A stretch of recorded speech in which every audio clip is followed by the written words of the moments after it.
Office secretary of Shanghai and member of CPC politburo member ఇతను Han Zheng ఇతను కలిసాం. అక్కడనే mayor of Shanghai municipal corporation Yang Jiang ఇతను కలిసాం. వీళ్ళందరూ కూడా టాప్ లీడర్షిప్ ఇన్ చైనా.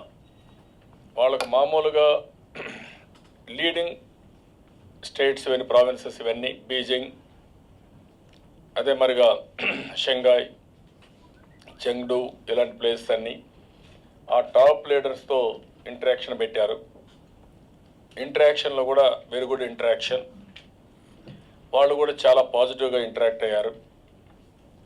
ఈరోజు ఇండియా చైనా రెండు కలుపుకుంటే 2.65 బిలియన్ పాపులేషన్ ఉన్నారు.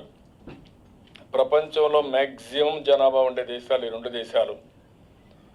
ఈ రెండు దేశాల్లో కానీ ఆర్థిక అభివృద్ధి జరిగి పేదరిక నిర్మూలన చేయగలిగితే ప్రపంచానికి మనం ఎంతో కాంట్రిబ్యూట్ చేసినట్టు అవుతుంది. రెండోది, ఇటీవల కాలంలో ఈ రెండు దేశాల్లో సన్నిహిత సంబంధాలు పెంచే ప్రయత్నాలు టాప్ లీడర్షిప్ చేస్తూ ఉంది. అటు China president, India prime minister ఇద్దరు కలిసి. దాంతో ఆ దేశంలో ఉండే ఇండస్ట్రియలిస్ట్కి కానీ ఆ దేశంలో ఉండే ప్రజలకు కానీ ఆసక్తి పెరిగింది. ఇంకో పక్కన మన దేశంలో ఈరోజు ఎకానమీ ఫాస్ట్గా గ్రో అవుతూ ఉంది. ఈ సంవత్సరం మంది 7.4% ఎకానమీ గ్రో అయింది. చైనా ఎకానమీ 7.2, 7.3% వచ్చింది లాస్ట్ ఇయర్ది. ఈ ఇయర్ ఫస్ట్ క్వార్టర్ 7కి వచ్చింది. వాళ్ళకు కూడా స్టేట్ ఓన్డ్ కంపెనీస్ కానీ ఇంకో పక్కన ప్రైవేట్ కంపెనీస్ కానీ వరల్డ్ క్లాస్ కంపెనీస్ క్రియేట్ చేశారు. దీంట్లో మీరు ఒక్కసారి చూస్తే మనం వెరీ ఇంట్రెస్టింగ్గా ఈరోజు మొత్తం అమెరికన్ ఎకానమీ చూస్తే వీళ్ళ ఎకానమీ చూస్తే 91 నుంచి 68 టైమ్స్ గ్రోత్ రేట్ పెంచారు. 68 టైమ్స్ సంపద పెంచారు. 91 2015కి అంటే దగ్గర 14-15 సంవత్సరాల్లో 24 సంవత్సరాల్లో మొత్తం వాళ్ళు పెంచింది 68 రెట్లు పెంచగలిగారు. ఈరోజు వీళ్ళది 18.9 trillion US$ in PPP terms. అదే America 18.1 trillion on PPP purchasing power parity టర్మ్స్లో. అదే ఇండియా వస్తే 7.9 ట్రిలియన్ ఇన్ PPP టర్మ్స్. అంటే మనం 7.9 ఉన్నాం, చైనా 18.9 ఉంది, అదే అమెరికా 18.1 ఉంది. ఈ మూడు ఎకానమీలు PPP టర్మ్స్లో 1, 2, 3 ఆర్డర్లో ఉన్నాయి. ఇటీవల మీరు చూస్తే బిలియనర్స్ లిస్ట్ కూడా అనౌన్స్ చేశారు. ప్రోబ్స్ అమెరికాలో 536 మంది బిలియనర్స్ ఉంటే చైనా 230 ఉన్నారు, ఇండియా 90 ఉంది.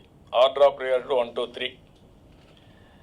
అంటే అమెరికా ఇండియా ఆర్థిక సంస్కరణలు ప్రారంభించిన తర్వాత అమెరికా పబ్లిక్ సెక్టర్ కంపెనీస్ కానీ ప్రైవేట్ పీపుల్ కానీ ఇన్నోవేటివ్గా ముందుకెళ్ళిపోతున్నారు. దానికి గవర్నమెంట్ కూడా సహకరిస్తూ ఉంది. సంపద సృష్టించారు.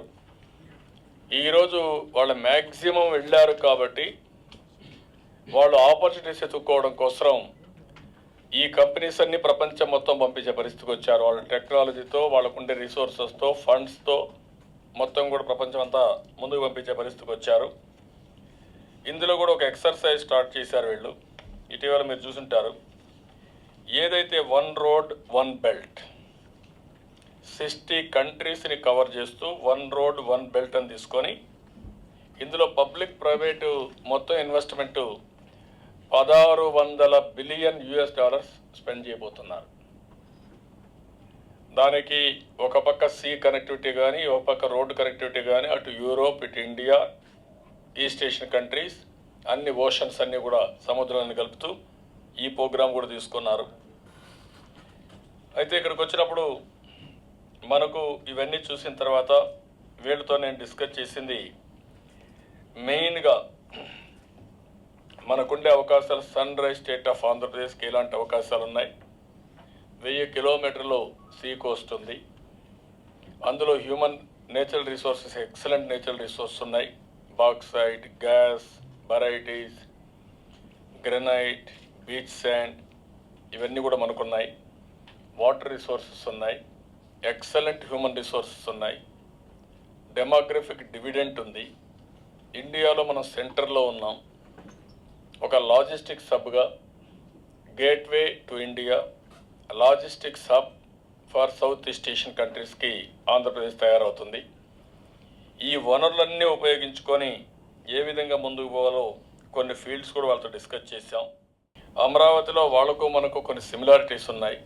బుద్ధిజం, ఇక్కడ బుద్ధ విజిట్ చేయడం, అంతేకాకుండా Nagarjuna started university to promote Buddhism. ఇక్కడి నుంచి అబ్రాడ్ ఓవర్సీస్ కంట్రీస్కి బుద్ధిజాన్ని ఇక్కడి నుంచి తీసుకెళ్లారు.